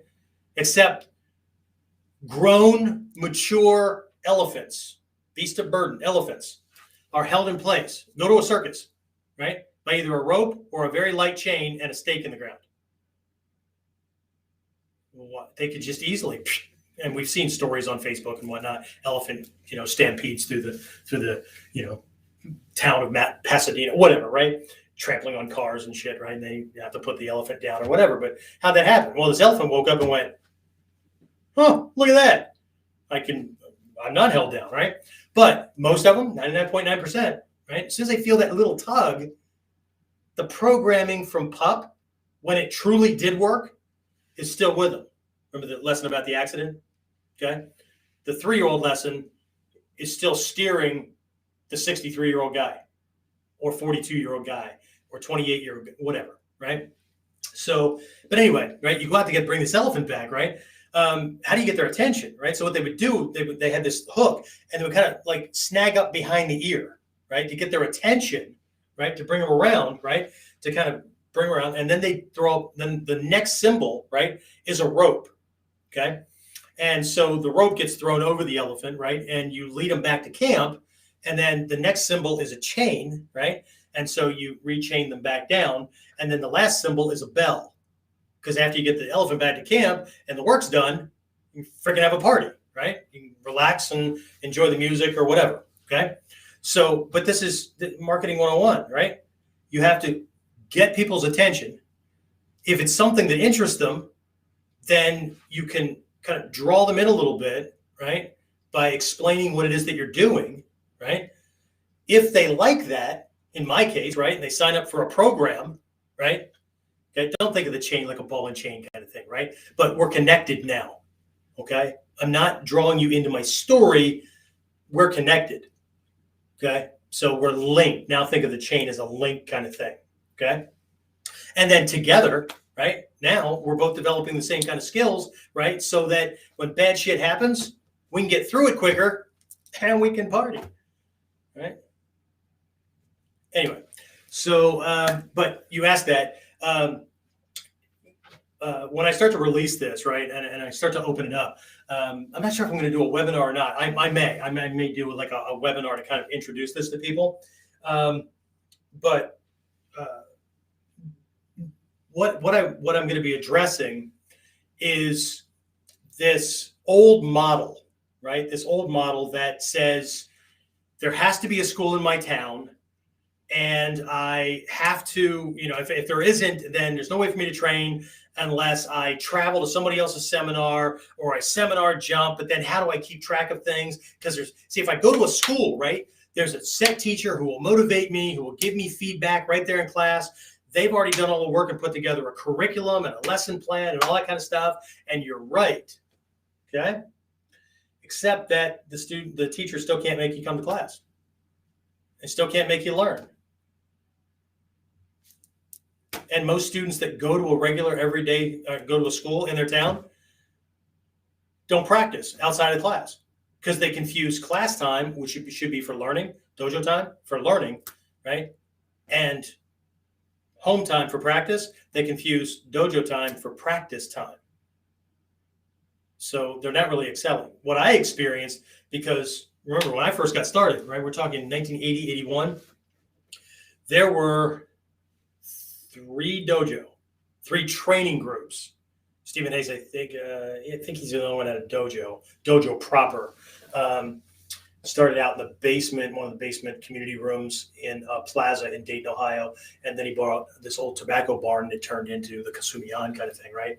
And then Jack Hoban at that time, because he had just gotten out of the Marine Corps, was out in California, Stockton, I think. And Bud Malmstrom, Hoban and Malmstrom were both Stephen Hayes students, right? He was in Atlanta, Georgia, running Stephen Hayes' original school/training group. Okay, so three teachers, right? And I was stationed with the U.S. Army in South Korea, and then in South Korea, and then I went to Fort Bragg, North Carolina, which was a first response fort, which means we were first in, last out for any bullshit that went on in the world, regardless of whether it was Cubans or refugees or Honduras or Grenada, or it was a long list, right? And then I ended up for 3 years in what was then West Germany. So I have always been a long distance student, right? But what I put together for my students is what I call this hybrid thing, because some people try to do I guess it's still distance learning, right? But this is like the dojo purist, right? Go, well, you can't learn from DVDs and that online stuff, right? Because you need a teacher, right? And the DVD people are like, well, I can't afford to travel and there's nobody around, so something's better than nothing. Okay, well, both kind of right? Okay, but one gets no feedback, right? One takes shit for granted, right? When I first got started, a very small percentage of the people that were training in the Hayes dojo lived in and around the Dayton, Germantown, Ohio area where the dojo was. Very few, right? Most of us traveled, didn't have a choice, okay? Including Hayes and Hoban that would come in for these things, right? So what I present is this hybrid model, which is exactly what you're talking about, Perry, right? So we have, and Shane's one of my guys. So we have like these pre-recorded digital videos and all that. There's weekly coaching calls, right? There's 1 or 2 depending on the level that you get involved in, right? Also, depending on the level you get involved in, determines how many of the extra programs that you get. Like the standard program, I think you get, what do you get? You get 3. You get Ninja no Hachimon, so you can be clear about what it is you're supposed to be learning, right? Ninja Mind, right? Which gets the head and the perspective right. And then it's this shorter program called the Life Purpose Discovery Process, which gets you clear, right? On why you do what you do and who's the one doing it, and those kind of things, right? What you want your life to be about, right? Warrior things, right? The other one, the other program, which is the all-inclusive, you get access to anything that's there or anything I create along the way, right? So, but either way, right, in that program, then we have 3 core training opportunities per year where you can come in and do things. We have a spring camp, we have a fall camp, and we have the yearly Daikomyosai in January, right? So we have a New Year's kickoff kind of thing. We have a spring, we have a fall. So kind of instead of one for every season, it kind of, you got 3. I do other seminars and I do other things, but again, depending on the level people get involved in, and I'll explain all that stuff once people, when they're going through the challenge. But I will be starting the challenge. What is that? The 20th, I think. Let me look at my calendar. Wednesday the 20th. We'll be doing this challenge and the challenge is really, it's divided up into 5 days. I think there might be a bonus 6 class or something that I might do. But it takes people through mindset, setting up a dojo, core starter lessons, all that kind of stuff, right? To get going, right? It's a Kickstarter, right? Yes, pun intended, right? But absolutely, it's a lead into this hybrid thing. So absolutely. Let's see, without a partner. Yeah. And during that, right, I will go into a 4 or more pillar kind of process or it's an expedient, right? It's kind of a way to look at your training to where I can show you that even if we use 4 pillars, right, only one of those areas of training requires a training partner. There's 3 other areas that will keep you busy. And the people that are in that training group, right, at a certain point, I always suggest, right, if you want to really excel, you need to start a training group. But Sensei, I only have a white belt. Yeah, but you know more than everybody else. I started my first training group when I was a white belt, resisting my teacher's suggestion as well. So at a certain point, you need bodies. But this bullshit idea that if you don't have anybody, you can't train. When I broke my back, not this past December, but the one before that, and I was laid up in an acute rehab place. Honey, I need these books and I need that on my laptop. Please bring those in. I can't move without freaking causing major pain, but I can study and I can plan things out and I can meditate. And so, boom, right? And I think that one of the best reasons that I can give for me to be the guide for people that want to do this is I've always been a long distance student and I've always done it exactly the way you're talking about, Perry. So my program was put together to help people do things the same way. And let's be honest, just because you have a teacher local, I'm not knocking any teachers. This is just the reality. Just because you have a teacher local to you doesn't mean they know what the hell they're doing. Okay? That's why I wrote that one book called The Karate Myth. The Karate Myth is the myth that just because somebody has a black belt, they're qualified to teach you how to protect yourself against somebody that wants to beat, break, or kill you. I know that people take it as an implication, but it doesn't mean that. It means they have a certain set of skills. Nor does a black belt mean that somebody is by default a good teacher. Anyway, so Shane, can you answer this question? Although you're doing solo, one should look for a partner. Yes, let's see. Daisha Miller can answer better. Hopefully I did that. Okay, thanks. Hello. Hey, Jimmy. Hope you're still on. Shane, you are a distance learning student, though. Yes. You made the answer. Let's see. I do know that he told me to draw a square and put a column in each corner and have an uke or partner is only one of those columns. He will tell you. Okay, so yeah, I did that. And if you jump on and kind of follow through the challenge, right? The challenge will actually have like 2 tiers to it, right? Just like the last time I did it. There'll be a free one, right? We'll have a Facebook group set up and all that. People can just kind of go through the lessons. There'll be a homework assignment every day, right? This isn't just you listening to me talk. There will be a homework assignment and also some really cool prizes. A lot of those programs that I was talking about, I give those away to people that like you to qualify for it. You have to turn your homework in on time, right? and I can't promise you're going to win a prize, or I can't promise that you're going to end up being some guru master or whatever. But what I can promise is that for those 5 or 6 days that you're with me, you will make progress. Okay, you will get things set up and you will get started. Whether you can maintain that or not, that's entirely on you. All right, Shane and Perry going back and forth. All right, I don't have an okay either. It's okay, just keep going. Yeah, and actually, one of the benefits that came out of the COVID thing that I've been running for a while, and I'm about to split this out and make it a separate kind of program. Now, it's still being included for my platinum guys and all that, but we set up the system at the dojo Tuesdays and Fridays at a certain time, which may or may not fit your schedule. I'm sorry, I live in a certain part of the world, and I'm not going to be, jumping through hoops and loops to make sure that I cover everybody on the planet. But anyway, we have a Tuesday late session, and we have a Friday morning session, and people can pick the one that best suits them. And I take that back. The one with this system, we have the coaching calls, a Tuesday late and a Friday morning. The dojo things are Tuesdays and Fridays at the exact same time, but it's run through Zoom. And if you show up for those things, you learn whatever people are learning in class. And then like Shane will be on and he'll be doing some things and I can give him some little pointers, right? But he has to use like visualization to kind of pretend there's somebody in front of him, punch is coming, he does certain things, or he has a target set up or whatever, right? And then I can give feedback, right? So it's a way to kind of give those things.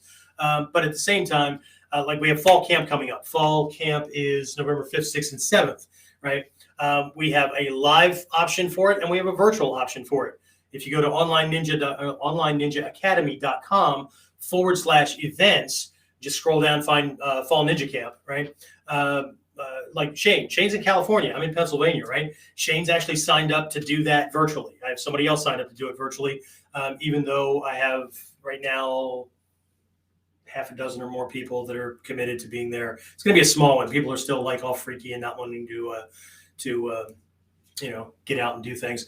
I may have somebody else doing like one day, whatever, right? But people come in and do these things, right? And this will be set up, right? And I'll be able to give little things, but they'll be able to go through. So you can sign up for a session. You can sign up for a single day. You can sign up for the whole weekend. Whatever you sign up for, you get the video recordings for that as well, okay? So anyway, if anybody's interested in signing up for virtual or live for fall camp, go to onlineninjaacademy.com/events. You can do that, right? If you have any questions, just shoot me an email, right? warriorc@warrior-concepts-online.com, and I'll answer questions for you. Okay, let me just keep scrolling here. Okay, all right. So this has been like 2 hours. I got to wrap this up, right? I have to remind my wife that I like her a little bit before she goes to sleep. So let me do this. I'm going to wrap this up. I just gave you the email address, Warrior C. Please be able to spell the word warrior, WARRIOR, the letter C at warrior dash, that's a hyphen, minus sign, whatever you want to call it, right? warrior-concepts-online.com, right? You shoot me an email, right? Any questions that pop up or whatever, I'll give you, even if it's something that requires like a long kind of answer, I'll give you at least something to start with, and then I will keep a list of these things, and I'll answer it during the next KUDEN, okay? So, yeah, that's it. If you would like to schedule a call, right? Anybody gets involved in my long distance platinum program, we start everything off on a call. So I can kind of figure out where you are, where you want to be, what the gap is, see if we're even a good fit. If you're interested, I can explain the program to you, and then, we can go from there. If it's not, no harm, no foul. I'll at least give you a couple of suggestions for how to move forward for your next step based on what you're working on right now, okay? If you're interested in that, you can send an email to the same thing, warrior-concepts-online.com. In the subject field, put call request, and then in the body of it, tell me you want one of these things. Give me a couple of days and times that you'd be available for a 30 to 45 minute conversation to kind of discuss these things, and then I'll check that against my schedule. Find something, as long as it works. If it doesn't, I'll have to say we'll have to find something else, right? Find something that matches, and set up the call, right? And we can actually chat and discuss next step kind of things. Okay.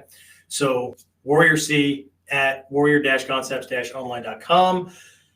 In the subject line, type call request. If you do it in all caps, it'll really catch my attention. Call request, who you are, a little bit about your background. That'd be helpful. That you want to do one of these things.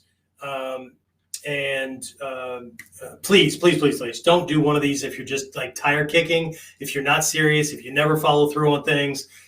Don't do it if you're currently unemployed and don't know where your next meal is coming from, but you want me to like gift the entire program. Don't do that. Whatever. Okay. So I know it sounds like I'm just a dick, but we're all training to be warriors. Do what needs to be done, take care of priorities, and then we can talk. Okay. All right. So I appreciate everybody else being on. Let me see if anybody else has anything before I wrap this up. I don't see anything. So it's not in now. It's too late. I will talk to everybody again next time. Be safe. And, if you're training, train hard. If not, decide where the hell you want to be. Right. And we'll go from there. Talk to you again soon. Get more of KUDEN Radio. Subscribe through your favorite podcasting site or subscribe at modernninjawarrior.com.